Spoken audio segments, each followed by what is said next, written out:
আজকে সংক্ষিপ্ত জুম্মার খুতবার বিষয় আমরা নির্ধারণ করতেছি দ্বীনি শিক্ষার গুরুত্ব ও ফজিলত। আজকে সংক্ষিপ্ত জুম্মার খুতবার বিষয় আমরা নির্ধারণ করতেছি দ্বীনি শিক্ষার গুরুত্ব ও ফজিলত। সর্বশেষ আপনাদেরকে একটা কথা বলেছিলাম, বলেন তো সেই কথাটা কি? জুম্মার দিন সবাই আজানের আগেই, খতিব মেম্বারে ওঠার আগেই আপনারা চলে আসবেন। কয়জন মানলাম? আচ্ছা, ওই কথাটা কি আমার কোনো কথা ছিল? ওই কথাটি কার ছিল? আল্লাহ রসুল সাল্লাল্লাহু আলাইহি সাল্লামের ছিল। কিন্তু আমরা কয়জন ব্যক্তি দেখেন, কয়জন মানুষ আমরা ওটা গ্রহণ করেছি। এইরকম হয়ে গেছে। এই জন্য আমরাও মাঝে মাঝে ভেঙে পড়ি। যখনই ভেঙে পড়ি আবার ওই কথা মাথায় আসে। কোন কথা? নূহ আলাইহিস সালাম, আল্লাহর নবী। কে? নূহ আলাইহিস সালাম। ৯৫০ বছর দাওয়াত দেওয়ার পরেও মানুষ তার দাওয়াত গ্রহণ করত না। এক পাশ থেকে শুনতো নাবিদের কথা, যখন বলতো নাবিদের দেখতো ওই যে নাবিরা আসছে, তো তাদের কথা শুনবে না বলে কানের ভিতরে আঙ্গুল দিত। কেউ কেউ আবার কি করত, ওই আর এক পাশ দিয়ে চলে যেত শুনবে না বলে। তা আমাদের অবস্থা এরকম পর্যায়ে চলে গিয়েছে না? অথচ আমরা সবাই মুসলিম, কি মুসলমান। যখন বলবো যে চলো সবাই যাই, ফিলিস্তিনে জিহাদ করতে হবে, যুদ্ধ করতে যেতে হবে, সব এক বাক্যে বলবে হ্যাঁ আমরা আসি, রাজি আছি, তাই না? অথচ দিন পালনের ক্ষেত্রে গিয়ে হয়ে গেছে। আজকে আপনাদের সামনে দেখেন একটা বিষয় আমি নির্ধারণ করেছি। সে বিষয়টি হলো দ্বীনি শিক্ষার গুরুত্ব ও ফজিলত। দ্বীনি শিক্ষার গুরুত্ব কেন এই বিষয়টি নিয়ে আসলাম? দ্বীনের জ্ঞান যাদের ভিতরে নাই,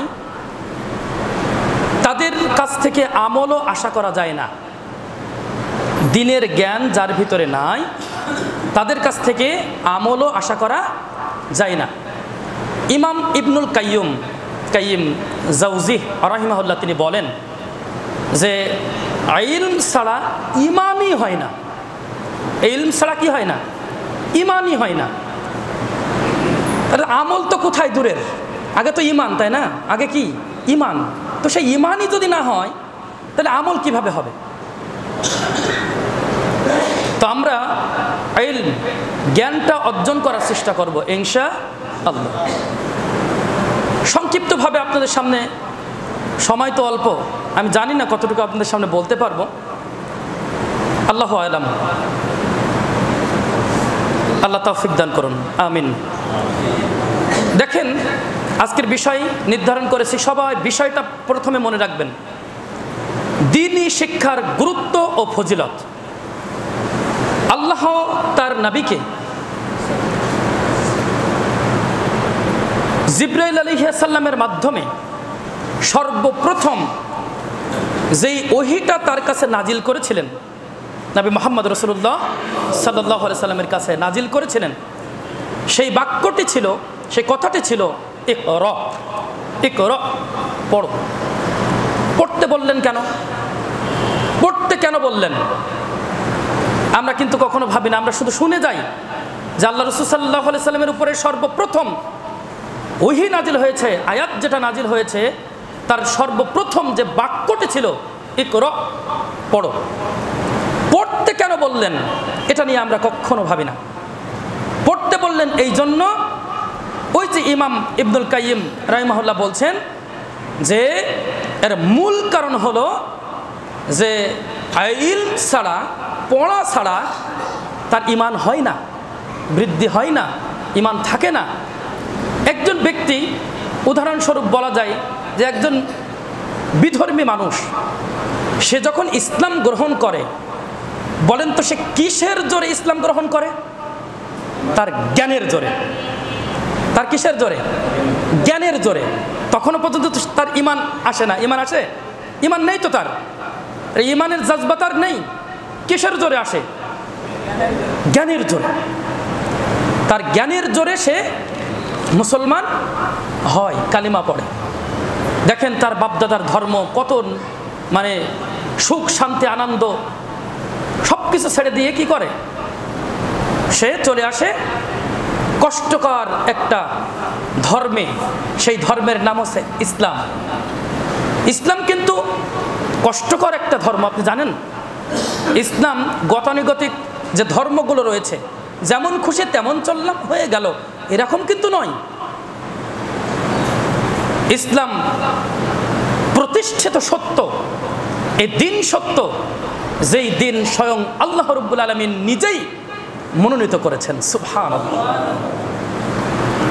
সেই দিনে সে চলে আসে, মার খায়, রক্তাক্ত হয়, হয় না ভাই?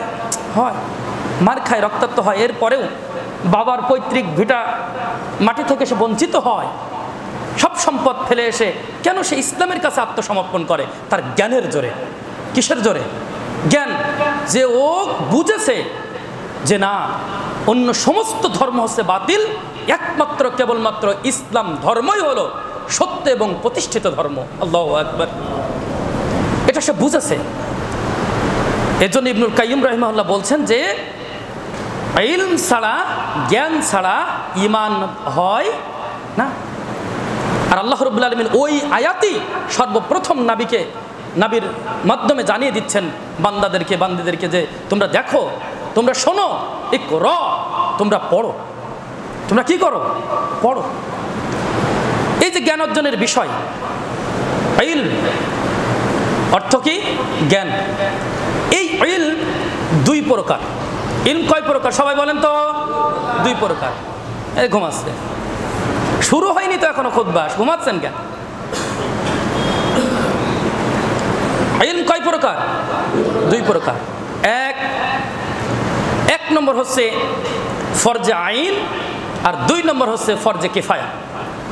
এক নম্বর হচ্ছে ফরজে আইন, দুই নম্বরে ফরজে কিফায়া। এই ফরজে আইন যেটা, এটা বাধ্যতামূলক, প্রত্যেকটা মুসলমানের এই জ্ঞান অর্জন করতেই হবে। বাধ্যতামূলক জ্ঞান অর্জন করতে হবে। কোন জ্ঞান? আসলে একটু দেখি।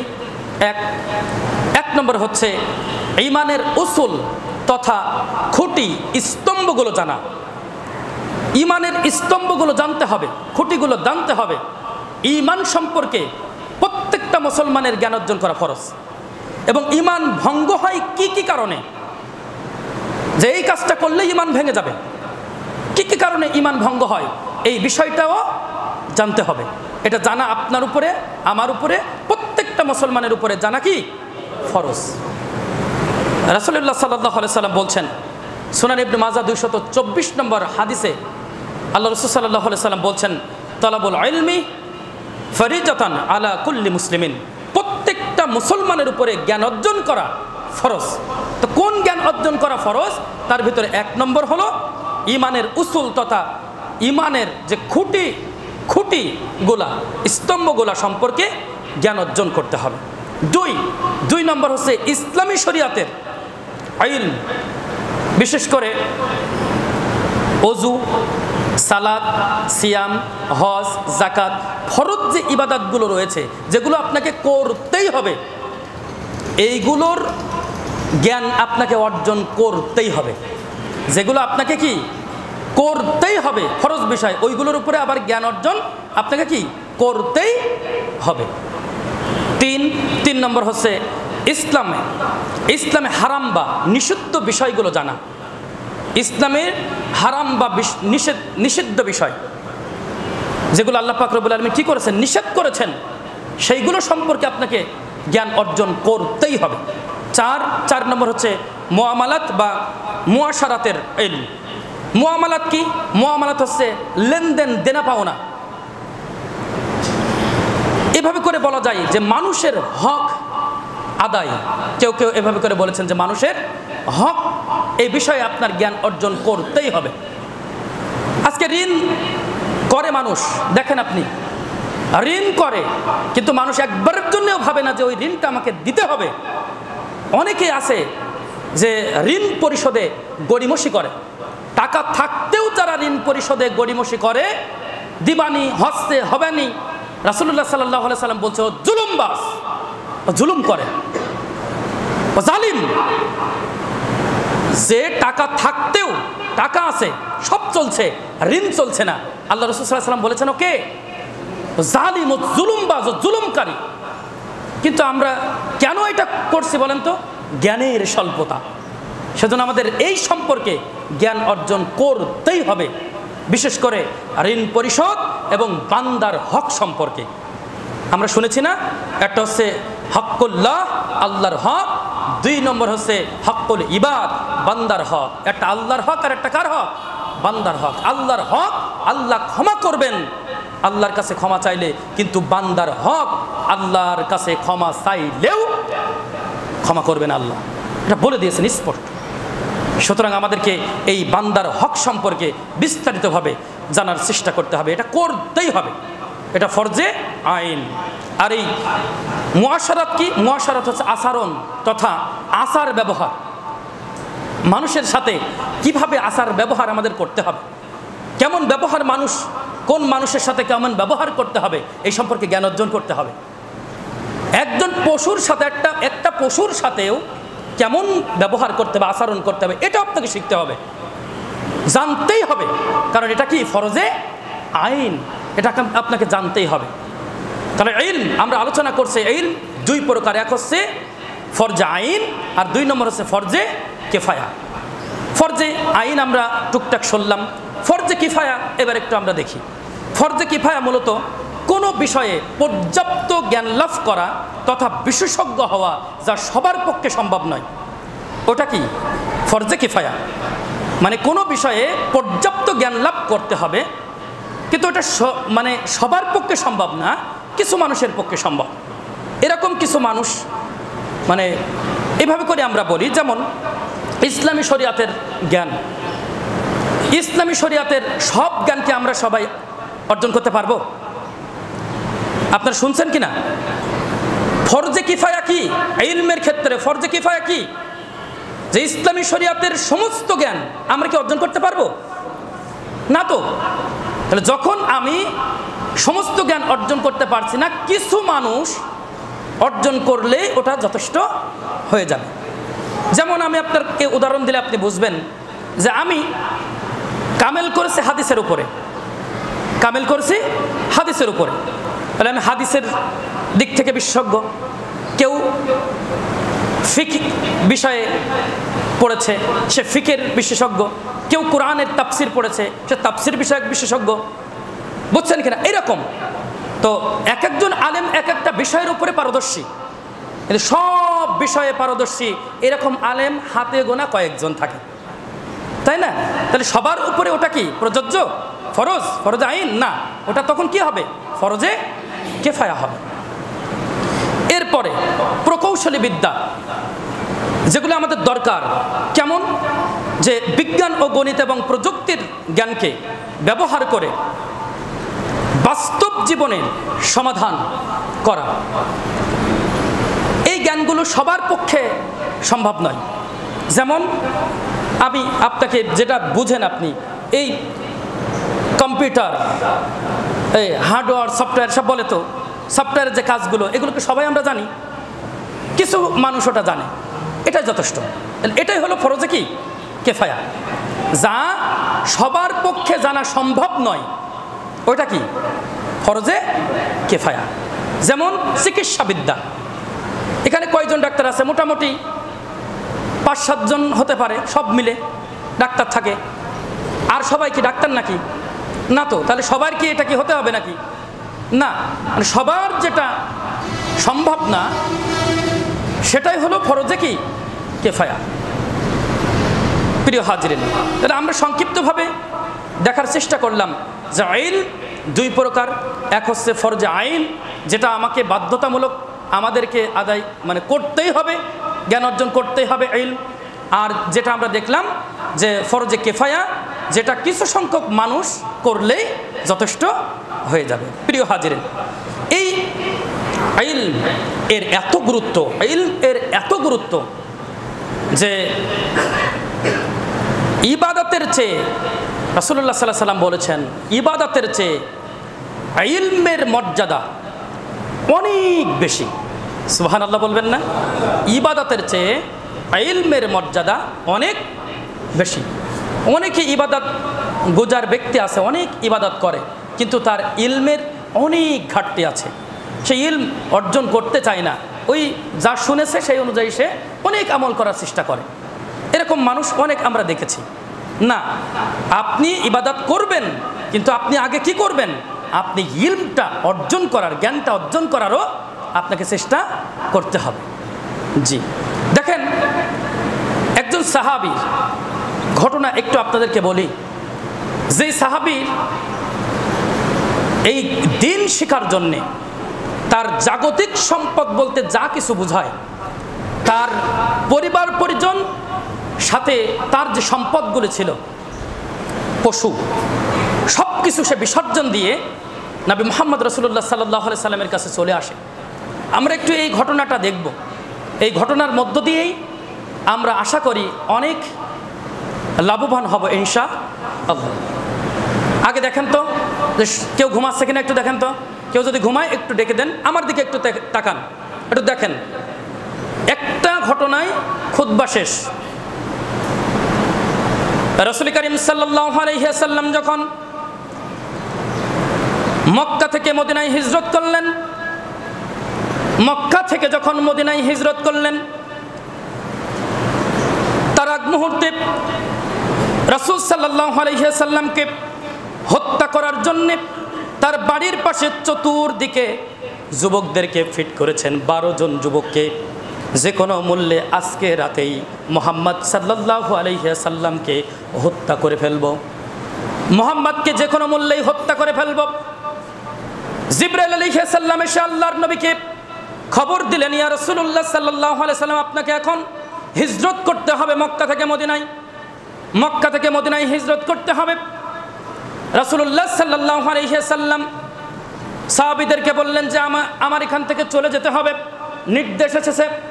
সাহাবা একরামদের সাথে যখন পরামর্শ করলেন, আবু বকর সিদ্দিক রাদিয়াল্লাহু তাআলা আনহু বললেন, ইয়া রাসূলুল্লাহ সাল্লাল্লাহু আলাইহি সাল্লাম, আমিও কি আপনার সঙ্গী হতে পারি?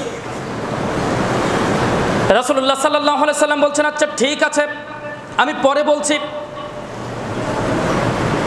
আল্লাহর রাসূল সাল্লাল্লাহু আলাইহি সাল্লামের কাছে ওহী আসলো। রাসূলুল্লাহ সাল্লাল্লাহু আলাইহি সাল্লাম জানিয়ে দিলেন আবু বকর সিদ্দিক রাদিয়াল্লাহু তাআলা আনহুকে যে হে আবু বকর, তুমিও আমার সঙ্গী হতে পারো। 2 জন রাতের বেলায় এদিকে কাফেররা 12 জন যে যুবককে ফিট করেছিল হত্যা করার জন্য, এরা বলছে যে একটু রাত গভীর হওয়ার পরেই আমরা মুহাম্মদকে হত্যা করব। আর মুহাম্মদ সাল্লাল্লাহু আলাইহি সাল্লাম এবং আবু বকর সিদ্দিক রাদিয়াল্লাহু তাআলা আনহু পরামর্শ করেছেন যে আমরা অমুক সময় আমরা বের হয়ে যাব। বের হয়ে গেলেন, ঘর থেকে বের হয়ে গেলেন। হযরত আলী রাদিয়াল্লাহু তাআলা আনহু শুয়ে আছেন, নবী মুহাম্মদ রাসূলুল্লাহ সাল্লাল্লাহু আলাইহি সাল্লামের চাদর গায়ে দিয়ে। সবাই দেখছে, কাফেরেরা, ওই যুবকেরা দেখছে, ওই যে মুহাম্মদ শুয়ে আছে কে? আলী রাদিয়াল্লাহু তাআলা আনহু। আর ওদিকে বের হয়ে চলে গেল। হঠাৎ করে যখন ওদের ওই সময় আসলো, এই যুবকদের সময় আসলো, তখন তারা চাদরটা সরিয়ে দেখে যে এখানে তো মুহাম্মদ নাই, এ তো আলী, এখানে তো মুহাম্মদ নাই। তখন ওরা খুঁজতে শুরু করলো, দৌড়াদৌড়ি শুরু করলো, ছোটাছুটি শুরু করলো, খুঁজতে শুরু করলো। খুঁজতেছেন, প্রতিমধ্যে সাউর গুহার ভিতরে আল্লাহ রাসূল সাল্লাল্লাহু আলাইহি সাল্লাম এবং আবু বকর সিদ্দিক রাদিয়াল্লাহু তাআলা আনহু তারা কি করেছেন? আশ্রয় নিয়েছেন। এমন একটি গুহা যে পা দেখা যায়, ছোট্ট একটি গুহা, একেবারে ছোট্ট। ওই কাফেরেরা পায়ের নিচের দিকে তাকালেই মুহাম্মদ সাল্লাল্লাহু আলাইহি সাল্লাম এবং আবু বকর রাদিয়াল্লাহু তাআলা আনহুকে দেখতে পাবেন। আল্লাহ রাব্বুল আলামিন তাদেরকে বাঁচিয়ে দিলেন। এক সময় এক দীর্ঘ ও ক্লান্তিকর সফরের পর মক্কা থেকে মদিনায় হিজরত করে মদিনার উপকণ্ঠে এসে পৌঁছালেন নবী মুহাম্মদ রাসূলুল্লাহ সাল্লাল্লাহু আলাইহি সাল্লাম। শহর থেকে লোকেরা দৌড়ে এলো, কে এসেছে? মুহাম্মদ এসেছে, মুহাম্মদুর রাসূলুল্লাহ সাল্লাল্লাহু আলাইহি সাল্লাম এসেছে। কে এসেছে? রহমতের নবী, মায়ার নবী, দয়ার নবী, বিশ্ব নবী জনাব মুহাম্মদ রাসূলুল্লাহ সাল্লাল্লাহু আলাইহি সাল্লাম এসেছে। শহর থেকে দৌড়িয়ে আসছেন লোকেরা মুহাম্মদকে দেখার জন্য, মুহাম্মদ সাল্লাল্লাহু আলাইহি সাল্লামকে দেখার জন্য লোকেরা শহর থেকে ছুটে আসছেন, গ্রামের মানুষেরা ছুটে আসছেন। সরু একটা রাস্তা, ভিড় জমে গেল। সরু একটা রাস্তা, ভিড় জমে গিয়েছে, সবার চোখে মুখে আনন্দ, চোখে অশ্রু সজল, চোখে এবং আনন্দ। সবাই চতুর্দিক থেকে ঘিরে ধরেছেন, কেউ বা আবার ছাদের উপরে উঠেছেন। সবাই চতুর্দিক থেকে তাকবীরের ধ্বনি দিচ্ছেন, তাকবীরের ধ্বনি। কেউ বা পড়ছেন লা ইলাহা ইল্লাল্লাহ, লা ইলাহা ইল্লাল্লাহ, লা ইলাহা ইল্লাল্লাহ। আবার কেউ বা আল্লাহু আকবার, লিল্লাহি তাকবীর, আল্লাহু আকবার ধ্বনি দিচ্ছে। এভাবে করে তাকবীরের আওয়াজ শুরু হয়ে গেল। নবী মুহাম্মদ সাল্লাল্লাহু আলাইহি সাল্লামকে দেখছে অধীর দৃষ্টিতে, সুন্দরতম দৃষ্টিতে রাসূল মুহাম্মদ সাল্লাল্লাহু আলাইহি সাল্লামকে দেখছে। আর সবার মনের ভিতরে একটা শান্তি বিরাজ করছে। আমাদের কাছে এসেছে কে? এসেছে রহমতের নবী এসেছে, মায়ার নবী, দয়ার নবী এসেছে। সেই নবীর নাম হলো মুহাম্মাদুর রাসূলুল্লাহ সাল্লাল্লাহু আলাইহি ওয়াসাল্লাম। ছোট্ট ছোট্ট ছেলেমেয়েরা কবিতা পড়া শুরু করে দিয়েছে। চাঁদ উঠেছে ওই সানিয়া পাহাড়ে, শুকর করো আল্লাহ তাআলার, আল্লেন যিনি তাহারে। এভাবে করে কবিতা বলছে ছোট্ট ছোট্ট বাচ্চারা। আজকে থেকে মদিনার অবস্থা পরিবর্তন হয়ে যাবে, মদিনার মানুষদের অবস্থা পরিবর্তন হয়ে যাবে। আজকে থেকে এই শহরের নামও পরিবর্তন হয়ে যাবে, নামটা পরিবর্তন হয়ে হবে মদিনাতুন নবী আল মুনাওয়ারা, আল্লাহর নবীর আলোকিত শহর। সুবহানাল্লাহ। নবী মুহাম্মদ রাসূলুল্লাহ সাল্লাল্লাহু আলাইহি সাল্লামের চারপাশে আনন্দিত হৃদয়। রাসূলুল্লাহ সাল্লাল্লাহু আলাইহি সাল্লাম অশ্রু সজল, অশ্রু ভেজা চোখ আর ওয়ানাবিল সুখের হাস্য উজ্জ্বল কাফেলা নিয়ে সামনের দিকে এগিয়ে চললেন। এই আনন্দ উৎসবের কোলাহল থেকে একজন যুবক, নাম তার উকবা বিন আমের আল জুহানি রাদিয়াল্লাহু তাআলা আনহু। উকবা বিন আমের রাদিয়াল্লাহু তাআলা আনহু তিনি দূরে আছেন, কারণ তিনি চড়াচ্ছেন মেষ, তিনি চড়াচ্ছেন ভেড়া, তিনি চড়াচ্ছেন ছাগল। মরুভূমিতে তিনি ছাগল চড়াচ্ছেন, মেষ চড়াচ্ছেন ভেড়া। তিনি আসতে পারেন নাই। আল্লাহর নবী সাল্লাল্লাহু আলাইহি সাল্লাম যখন গিয়েছেন, চতুর্দিকে খবর ছড়িয়ে পড়ল। শহরে গ্রামে, শহর থেকে গ্রামের চতুর্দিকে নবীজি শুভ আগমনের খবর ছড়িয়ে পড়ল। নবী মুহাম্মদ রাসূলুল্লাহ সাল্লাল্লাহু আলাইহি সাল্লামের খবর শুনতে পেলেন। কে জানি বলল, উকবা বিন আমির রাদিয়াল্লাহু তাআলা এর কাছে কে জানি বলল, ও উকবা, তুমি কি শুনেছ? নবী মুহাম্মদুর রাসূলুল্লাহ সাল্লাল্লাহু আলাইহি সাল্লাম মক্কা থেকে হিজরত করে মদিনায় এসেছেন। বাইরে কারা? বাইরে কারা? দেখো তো বাইরে কারা গল্প করছে ওখানে দাঁড়িয়ে। কত বড় বদমাইশেরা! এই ভিতরে ছিল, ভিতর থেকে ওরা বাইরে গিয়েছে গল্প করতে।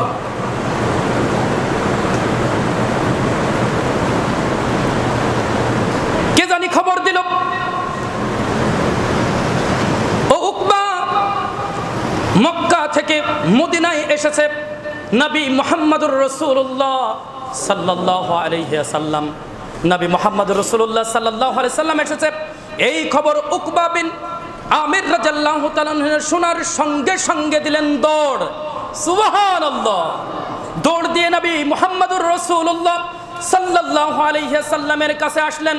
এসে বললেন, ইয়া রাসূলুল্লাহ সাল্লাল্লাহু আলাইহি সাল্লাম, আপনি আমাকে পড়িয়ে দিন, আপনি আমাকে পড়িয়ে দিন, আপনি আমাকে পড়িয়ে দিন লা ইলাহা ইল্লাল্লাহ পড়ান, এবং সাথে সাথে আমার আনুগত্যের শপথটা আপনি নিয়ে নিন। সুবহানাল্লাহ। উকবা বিন আমির রাদিয়াল্লাহু তাআলা আনহু সহ ওখানে আরো 12 জন ব্যক্তি। এই বিষয়টা আমি ভাবছিলাম, বলুন তো দেখি, আল্লাহর নবী সাল্লাল্লাহু আলাইহি সাল্লামকে মারার জন্যে কতজন ওই ঘরের চতুর্পাশে পাহারা দেওয়ার জন্য মুশরিকরা ফিট করেছিল? 12 জন। আলহামদুলিল্লাহ, শুনছেন? এটা শুনবেন এভাবে করে। 12 জনকে ফিট করেছে কি জন্য? আরে মুহাম্মদ সাল্লাল্লাহু আলাইহি সাল্লামকে হত্যা করার জন্য। ওই উকবা বিন আমির রাদিয়াল্লাহু তাআলা সহ ওখানে একসঙ্গে 12 জন আল্লাহর নবী সাল্লাল্লাহু আলাইহি সাল্লামের কাছে ইসলাম গ্রহণ করেন। সুবহানাল্লাহ। 12 জন একসাথে। দেখিয়ে দিচ্ছেন আল্লাহ, দেখ তোরা 12 জন ফিট করেছিলি, একসাথে 12 জনকে আমি ইসলাম গ্রহণ করালাম। সুবহানাল্লাহ। নবী মুহাম্মদুর রাসূলুল্লাহ সাল্লাল্লাহু আলাইহি সাল্লামের কাছে যখন উকবা গেল, উকবা গিয়ে বলছে যে আমাকে আনুগত্যের শপথ গ্রহণ করিয়ে দিন। উকবা বিন আমির রাদিয়াল্লাহু তাআলা আনহু যখন এই কথা বললেন, নবী মুহাম্মদুর রাসূলুল্লাহ সাল্লাল্লাহু আলাইহি সাল্লাম বললেন, মান আনতা, তুমি কে? জিজ্ঞাসা করলেন। রাসূল সাল্লাল্লাহু আলাইহি সাল্লামকে চিনেন না তো, তুমি কে জিজ্ঞাসা করলেন। উকবা বিন আমির রাদিয়াল্লাহু তাআলা আনহু বলছেন, আনা উকবা ইবনে আমির আল জুহানি, আমি উকবা ইবনে আমির আল জুহানি। তখন রাসূল সাল্লাল্লাহু আলাইহি সাল্লাম বললেন, আইয়ুহা তাতাখায়্যারা, তুমি কোনটা বেছে নিবে, মানে তুমি কোন শপথটা গ্রহণ করবে, মুহাজিরের শপথ নাকি বেদুইনের শপথ?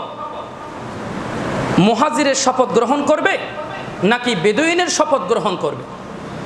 মুহাজির বলতে যারা হিজরত করে এক স্থান থেকে আরেক স্থানে, আর বেদুইন বলতে যাযাবর, যারা ওই মরুভূমিতে ওই পশু চড়িয়ে চড়িয়ে বেড়ায়, তাদের এক জায়গায় কোনো বসবাস নেই, এক স্থান থেকে আরেক স্থানে, আরেক স্থান থেকে আরেক স্থানে, এরকম। আমাদের সমাজে বেদে আসে না, দেখছেন না যে ওরা এক স্থান থেকে আরেক স্থানে চলে যায়, মানে এইরকম ওদেরকে কি বলে? যাযাবর, বেদুইন বলে। তো তুমি কোনটা গ্রহণ করবে? তখন উকবা বিন আমির রাদিয়াল্লাহু তাআলা আনহু বললেন, উরিদু আন উকসিমু কা মুহাজিরিন, যে আমি মুহাজিরের এই শপথটা গ্রহণ করতে চাই। মুহাজিরের শপথটা গ্রহণ করিয়ে দিলেন। ওই রাতটা তারা ওখানে থাকলেন। ওই রাতটা ওখানে থেকে পরদিন সকালে সবাই চলে গেল। কয়জন বলেন তো? 12 জন। একসাথে কয়জন? 12 জন গিয়ে গেল যেখানে তারা পশুগুলো রেখে এসেছিল, সেখানে চলে গিয়েছে। কিন্তু তাদের মনে ভালো লাগে না, কি করা যায়, কি করা যায়। নবী মুহাম্মদুর রাসূলুল্লাহ সাল্লাল্লাহু আলাইহি সাল্লাম এসেছেন, আমরা দিন শিখতে পারছি না, আমাদের দিন শেখার জন্যে নবী মুহাম্মদ সাল্লাল্লাহু আলাইহি সাল্লামের কাছে আমাদের যেতে হবে, তার সহচর্যে গিয়ে আমাদের দিন শিক্ষা করতে হবে। কিন্তু আমরা তো সবাই মেষপালক, পশুপালক, আমরা তো যেতে পারছি না একসাথে সবাই।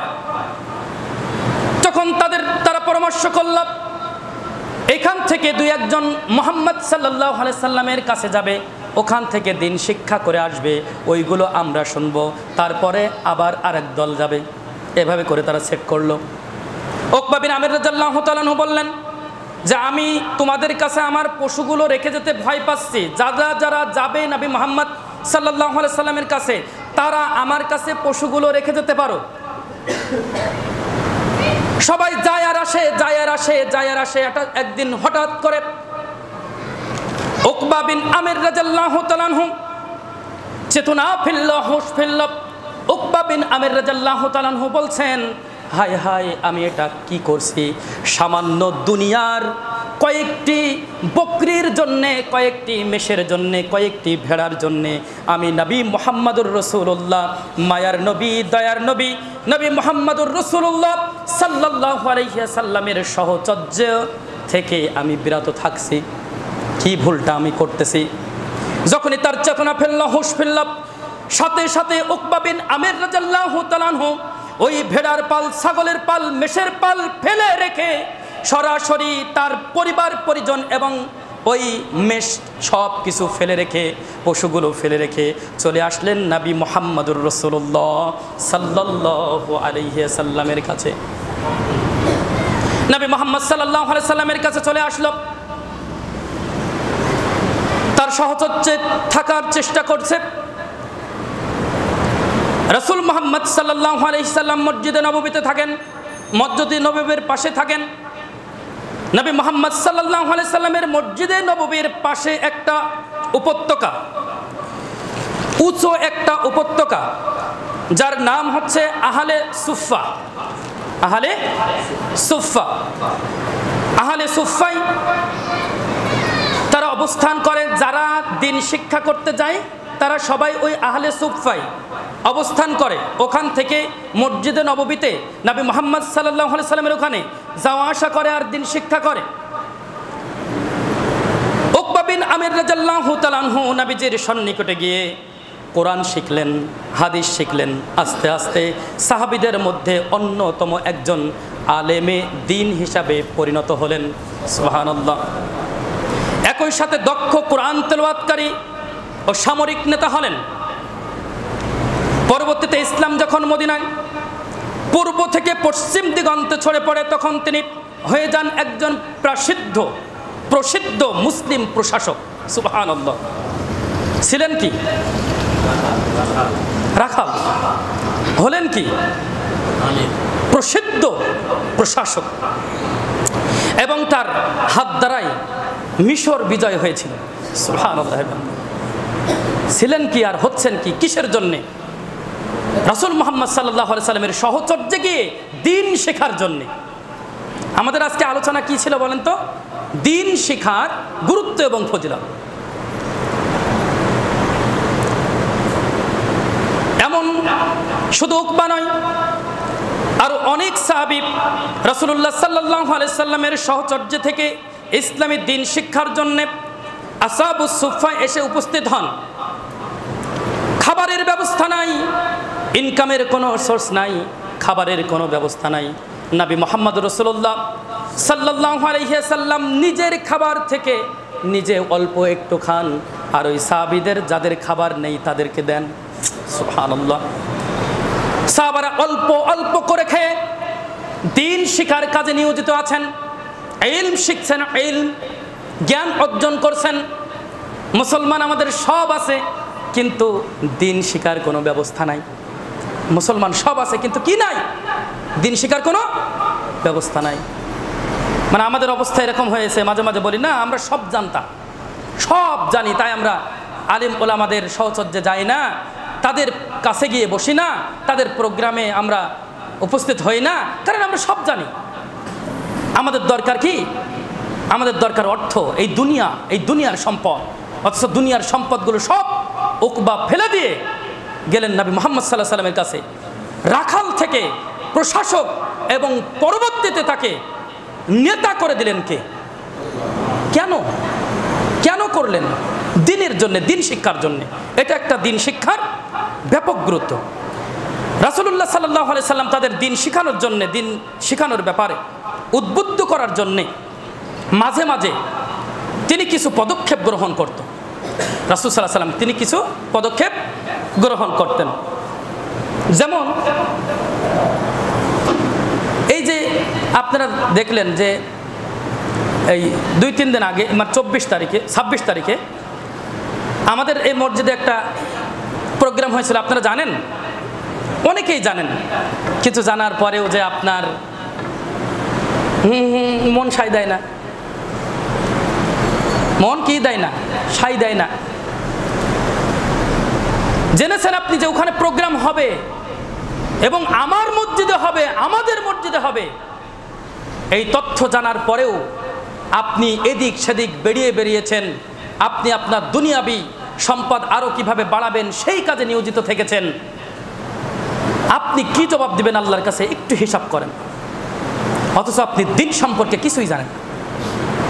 দ্বীন সম্পর্কে আপনি কিছুই জানেন না। দ্বীন শিখারও আপনি চেষ্টা করেন না। যে ফরজে আইন, যে ইলম অর্জন করা ফরজে আইন যেগুলো আছে, এইগুলো যদি আপনি না জানেন, আল্লাহর কাছে গিয়ে কি জবাব দিবেন? সেজন্য আমরা ব্যবস্থা করেছি যে আমার ইমাম হিসাবে যেটা আমার দায়িত্ব ছিল সেটা করেছি। সমাজ নেতা যারা আছে, সামাজিকভাবে এটা তাদের কর্তব্য ছিল, দায়িত্ব ছিল, কিন্তু তারা করে না। 3 বছর ধরে দেখার পরে আমি উদ্যোগ নিলাম যে না, আমি সভাপতির সাথে আলোচনা করলাম যে ভাই এটা করতে চাচ্ছি। সভাপতি বলল যে ঠিক আছে, আলহামদুলিল্লাহ। তো আমি উদ্যোগ গ্রহণ করলাম, প্রতি মাসে একটা দিন আমরা এই মসজিদে তাবলিগি ইজতেমার ব্যবস্থা করব। আপনারা উপস্থিত থাকবেন তো? ইনশাআল্লাহ। উপস্থিত থাকবেন যাদের সময় আছে, আর যাদের অর্থ আছে তারা অর্থ দিয়ে সহযোগিতা করবেন। যেমন আমরা এই যেরকম আল্লাহ রাসূল সাল্লাল্লাহু আলাইহি সাল্লাম কিছু উদ্যোগ গ্রহণ করতেন দ্বীন শিখার ব্যাপারে, আমরা কি করেছিলাম? আমরা খিচুড়ির ব্যবস্থা করেছিলাম। কিসের ব্যবস্থা? মুসলমান যখন আলোচনা চলছে কোরআন হাদিসের, তখন তারা একটাও নেই জনেরও বেশি মানুষ, তারা কি করেছে, 40 জনেরও বেশি মানুষ খাওয়ার সময় এসে খিচুড়ি খাচ্ছে। আপনি বুঝছেন? যখন প্রোগ্রাম শুরু করেছি, একজন মানুষ ছিল, আমার ইউসুফ চাচা বসেছিল, প্রোগ্রাম শুরু হচ্ছে। তো আমি প্রোগ্রাম শুরু করতে দিই, আমি বলছি ভাই আপনারা বসেন। কে আসছে জানেন? আন্দোলনের জেলা আমির আসছে, বুঝছেন বিষয়টা, সাথে আরো সেক্রেটারি জেনারেল, আরো অনেকেই আলেমরা আসছে, কিন্তু আমরা সেখানে উপস্থিত হতে পারছি না। দুর্ভাগ্য না আমাদের জন্য? দুর্ভাগ্য। কি হলো, যুবকদের আমি বসিয়ে দিলাম, রান্না বান্নার কাজে তারা ব্যস্ত। আমি সবাইরে বললাম যে 2 জন মাত্র থাকবে, সবাই ভিতরে আয়, আয় দ্রুত আয়। অবস্থা খুব খারাপ। 10-15 জন নিয়ে বসাই দিলাম, সব মিলে 10-15 জন, বাচ্চা কাচ্চা দিয়ে মনে হয় 20 জনের মতো হবে। আলহামদুলিল্লাহ, আল্লাহ কবুল করেছে কিভাবে দেখেন, যখন আলোচনা শুরু করেছে আস্তে আস্তে আস্তে আস্তে মসজিদে 80 থেকে 90 জন মানুষ বসে গিয়েছে। এই কবুলিয়াত কার পক্ষ থেকে আসে? আল্লাহর পক্ষ থেকে আসে। আমি টেনশন করছি, আল্লাহ প্রোগ্রামটা দিলাম, তাদেরকে আনলাম, কিছুই তো হলো না। খিচুড়ি খাওয়ার সময় কি কয়জন আসছে? বেটা তোর জন্য কি খিচুড়ি রান্না করেছিলাম আমরা?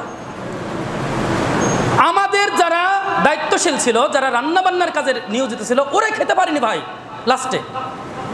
গতবারও এরকম হয়েছে, গত মাসে একটা ছোটখাটো করেছি, সেখানেও এরকম হয়েছে, এবারও তাই হয়েছে। কেন? যারা এখানে বসে কোরআন হাদিসের আলোচনা শুনবে, আমরা তাদের জন্য ব্যবস্থা করি। কথা ক্লিয়ার? যারা কোরআন হাদিসের কথা এখানে বসে শুনবে, তাদের জন্য আমরা কি করি, খাবার দাবারের ব্যবস্থা করি। যারা কোরআন হাদিসের আলোচনা শুনবে না, খাওয়ার সময় এসে কেউ বসবে না। আশ্চর্যজনক বিষয়। আর কত ধোঁকা দিবা আল্লাহকে তোমরা? আল্লাহর দিনের কথা চলছে, তোমার আসতে মন চাচ্ছে না, খিচুড়ি খাওয়ার সময় তুমি আসছো। যে কথা বলছিলাম, যে আমরাও উদ্যোগ গ্রহণ করেছি, আপনাদের কাছে আবেদন থাকলো যে আপনারা সবাই, আমরা যুবকেরা মিলে করেছি, এই সমাজের যুবকেরা সবাই মিলে এটা করতেছে, আমরা সবাই তাদের পাশে এসে দাঁড়াবো ইনশাআল্লাহ। আমরা যেই দিন করব তার আগের দিনের জুম্মায় আমরা আপনাদেরকে বলে দেব, দাওয়াত দিয়ে দেব, আপনারা কি করবেন, আপনারা ওই দিনটায় আসার চেষ্টা করবেন ইনশাআল্লাহ। তো আল্লাহ রাসূল সাল্লাল্লাহু আলাইহি ওয়াসাল্লাম এরকম কিছু উদ্যোগ গ্রহণ করতেন। আবার কোন কাজের কোন ফজিলাত রয়েছে, কোন ইবাদত বন্দির কোন ফজিলাত রয়েছে, এগুলো বলেও উদ্বুদ্ধ করতেন। যেমন একদিন রাসূল করিম সাল্লাল্লাহু আলাইহি ওয়াসাল্লাম আহলে সুফফার ওই থাকা সাহাবীদের সামনে এসে বললেন, ও সাহাবারা, যদি প্রতিদিন কোন খোলা ময়দানে বা উপত্যকায় গিয়ে 2টি করে কোচ বিশিষ্ট উট তোমরা পাও, তাহলে সুযোগটা কে কে নিতে চাও? বুঝেন, আল্লাহ রাসূল সাল্লাল্লাহু আলাইহি ওয়াসাল্লাম বলছেন যে ও সাহাবারা, তোমরা খোলা ময়দানে, মরুভূমিতে যাবে, যাওয়ার সাথে সাথে 2টা কুচ বিশিষ্ট, ওই সময়ের সবচেয়ে দামি উটের ভিতরে একটা লাল উট ছিল, একটা কুচ বিশিষ্ট উট ছিল। তো তোমরা কুচ বিশিষ্ট উট পাবে, তোমরা কে কে এই সুযোগটা নিতে চাও? তো সাহাবা কিরামরা বললেন, ইয়া রাসূলুল্লাহ সাল্লাল্লাহু আলাইহি ওয়াসাল্লাম, এমন সুযোগ তো সবাই চায়, আমরা তো সবাই চাই। তখন রাসূল করিম সাল্লাল্লাহু আলাইহি ওয়াসাল্লাম বলছেন যে প্রতিদিন মসজিদে নববীতে যাবে, 2টা করে কোরআনের আয়াত মুখস্থ করবে। কয়টা করে? 2টা করে। 2টা করে কোরআনের আয়াত তোমরা মুখস্থ করবে। 2টা করে কোরআনের আয়াত মুখস্থ করবে, করার সাথে সাথে 2টি করে উট দান করলে যেই পরিমাণ নেকি হয়, ওই পরিমাণ নেকি তোমাদের আমলনামায় লিপিবদ্ধ করে দেওয়া হবে। সুবহানাল্লাহ। এইভাবে করে উদ্বুদ্ধ করতেন রাসূলুল্লাহ সাল্লাল্লাহু আলাইহি সাল্লাম। ইসলাম গ্রহণকারীদের দৃষ্টিভঙ্গিতে পরিবর্তন আনার চেষ্টা করতেন, এভাবে কিছু উদ্যোগ গ্রহণ করে। আবার কিছু ফজিলাত, যে কাজের যে ফজিলাত, এভাবে করে বর্ণনা করে রাসূলুল্লাহ সাল্লাল্লাহু আলাইহি সাল্লাম এভাবে করতেন। এবং পার্থিব যে সম্পদ অর্জনে বুধ বা ডুবে না থেকে সবাই যেন ইসলামের প্রতি আত্মনিয়োগের মন মানসিকতা অর্জন করতে পারে, নবীজি সেদিকে সবার দৃষ্টি আকর্ষণ করতেন। আমি কিন্তু আপনাদের জন্য ব্যবস্থা করেছি প্রতি মাসে একদিন করে, আপনারা অবশ্যই আসার চেষ্টা করবেন ইনশাল্লাহ। তার উৎসাহে সাহাবাদের মাঝে জ্ঞান অর্জনের প্রতি দারুণ প্রেরণা ও শক্তিশালী আগ্রহ সৃষ্টি হয়। আবার কখনো কখনো সাহাবা একরামরা প্রশ্ন করতেন, প্রশ্ন করে দিন জেনে নিতেন। আমরা দিন জানি, প্রশ্ন করি, শুধু খোসা মারা যায় কার কার কিভাবে দিন জানি? যে ওই কথাটা শুনে দেন আর একজনের গায়ে লাগে এরকম। আর সাহাবারা প্রশ্ন করতেন কেমন, আমার এই কথাটা মানে আমি যে কথাটা শুনবো জানবো, আমার যেন ওই কথাটা জান্নাতের পথ হয়, জাহান্নাম থেকে মুক্তির পথ হয়। তাই দেখেন সাহাবা একরাম প্রশ্ন করলেন। সাহাবা একরাম বলতে আমরা যার কথা আলোচনা করছি কার বলেন তো? উকবা বিন আমির আল জুহানি রাদিয়াল্লাহু তাআলা আনহু এর বিষয়ে আলোচনা করছে। উনি রাসূলুল্লাহ সাল্লাল্লাহু আলাইহি সাল্লামকে প্রশ্ন করছেন। একদিন প্রশ্ন করলেন যে ইয়া রাসূলুল্লাহ সাল্লাল্লাহু আলাইহি সাল্লাম, জাহান্নাম থেকে পরিত্রাণ পাওয়া কাজগুলো কি কি? প্রশ্ন দেখেন, প্রশ্ন কেমন, কিসে পরিত্রাণ পাওয়া যায়, কিসে পরিত্রাণ পাওয়া সম্ভব জাহান্নাম থেকে, জাহান্নামের আগুন থেকে? কিসে, কি কাজ করলে আমরা পরিত্রাণ পেতে পারি? তখন রাসূলুল্লাহ সাল্লাল্লাহু আলাইহি সাল্লাম তিনটি বিষয় বললেন। জামিউত তিরমিজি হাদিস নম্বর 2406 নম্বর হাদিসে আসছে। রাসূলুল্লাহ সাল্লাল্লাহু আলাইহি সাল্লাম বললেন, জাহান্নাম হতে পরিত্রাণ পেতে তোমরা তিনটি কাজ করবে। কয়টি কাজের কথা বললেন? তিনটি কাজ। এক, আমসিক আলাইকা লিসানাক, যে তুমি তোমার জিহ্বাকে সংযত রাখবে। এক তুমি তোমার জিহ্বাকে সংযত রাখবে। দুই হচ্ছে ওয়ালিয়াসাকা বাইতুকা, যে তোমার বাসস্থান যেন তোমার জন্য প্রশস্ত হয়। মানে এখানে যেটা বোঝাতে চাইছে, হাদিসের ব্যাখ্যা যেটা এসেছে, যে বাড়িতে তুমি অবসর সময়ে বাড়িতে বেশি বেশি সময় দাও। এই যে দোকানপাট, রাস্তাঘাট এই যে করি না আমরা, এইগুলো বাদ দিয়ে কি করতে বলেছেন? বাড়িতে অবস্থান নিতে বলেছেন। 3 নম্বর হচ্ছে ওয়াবকি আলা খতিয়াতি, যে তোমার গুনাহের জন্য তুমি কন্দ্রণ করো। তোমার গুনাহের জন্য তুমি কি করো? কন্দ্রণ করো, বেশি বেশি করে কন্দ্রণ করতে বললেন। এই তিনটি কাজ আল্লাহ রাসূল সাল্লাল্লাহু আলাইহি সাল্লাম করতে বললেন। তাহলে কি হওয়া যাবে? জাহান্নাম থেকে পরিত্রাণ পাওয়া যাবে। আমরা বুঝছি তো, এক নম্বর হচ্ছে তুমি তোমার জিহ্বাকে সংযত করে, মানে এই জিহ্বা দিয়ে যেন মানুষের সাথে খারাপ আচরণ না হয়, এই জিহ্বা দিয়ে যেন মানুষের সাথে কটু কথা আমি যেন না বলি, এই জিহ্বা দিয়ে যেন আমি মিথ্যা না বলি, এই জিহ্বা দিয়ে যেন আমি, বুঝতে পারছেন তো? আর বলতে হবে কি করি আমরা এই জিহ্বার বলে, অথচ জিহ্বা দিয়েছেন কে? কথা বলেন না কেন? সন্দেহ হয় নাকি? দুই নম্বর হচ্ছে তোমার বাসস্থানে তুমি কি করবে? অবসর সময় তুমি সময় দিবে তোমার পরিবারের সাথে। আর 3 নম্বর হলো যে তোমার গুনাহের জন্য তুমি কন্দ্রণ করবে, গুনাহের জন্য কাঁদতে বলেছেন রাসূল সাল্লাল্লাহু আলাইহি সাল্লাম। এভাবে করে সাহাবারা জাহান্নাম থেকে মুক্তির জন্য প্রশ্নের মাধ্যমে শুনতেন, আবার কখনো রাসূলুল্লাহ সাল্লাল্লাহু আলাইহি সাল্লাম তাদের সামনে বলতেন। তাই তো আল্লাহ রাব্বুল আলামিন বলেছেন সূরা আন-নাহল 43 নম্বর আয়াতে আল্লাহ রাব্বুল আলামিন বলছেন, ফাসআলু আহলা যিকরি ইন কুনতুম লা তা'লামুন, যদি তোমরা না জানো। প্রথম কথা হচ্ছে জ্ঞান অর্জন করতে হবে। জ্ঞান অর্জন করার জন্য যদি তোমরা না জানো, তাহলে যারা জানে অর্থাৎ আলেমদের কাছ থেকে তোমরা জেনে নাও। বুঝছেন বিষয়টা? আমরা গত জুম্মায় আলোচনা করেছিলাম আলেমদের বিষয়ে, আলেমদের পথ, মুসলমানদের পথ, মুমিনদের পথ বাদ দিয়ে যারা অন্য পথ অনুসরণ করেছে ওদেরকে আল্লাহ পাক রব্বুল আলামিন কোথায় দিবেন? জাহান্নামে দিবেন। আজকেও কিন্তু আলেমের কথা আসছে। কি আসছে? জ্ঞান অর্জনের মাধ্যম হচ্ছে আলেমগণ। জ্ঞান অর্জনের মাধ্যম কি? আল্লাহ বলছেন সূরা আন-নাহল 43 নম্বর আয়াতে কি? ফাসআলু আহলা যিকরি ইন কুনতুম লা তা'লামুন, তোমরা যা না জানো, যদি তোমরা না জানো তাহলে ওইগুলো কাদের কাছ থেকে জেনে নাও? আলেমদের কাছ থেকে গিয়ে জেনে নাও, আল্লাহ বলছেন। তাই উকবা বিন আমির রাদিয়াল্লাহু তাআলা আনহু, উকবা বিন আমির রাদিয়াল্লাহু তাআলা আনহু মসজিদে নববীর বাইরেও রাসূলুল্লাহ সাল্লাল্লাহু আলাইহি সাল্লামের কাছাকাছি থাকার চেষ্টা করতেন জ্ঞান অর্জনের জন্য। সময় তো হয়ে গিয়েছে, একটু বৃষ্টি হচ্ছে না, একটু 2-3 মিনিট।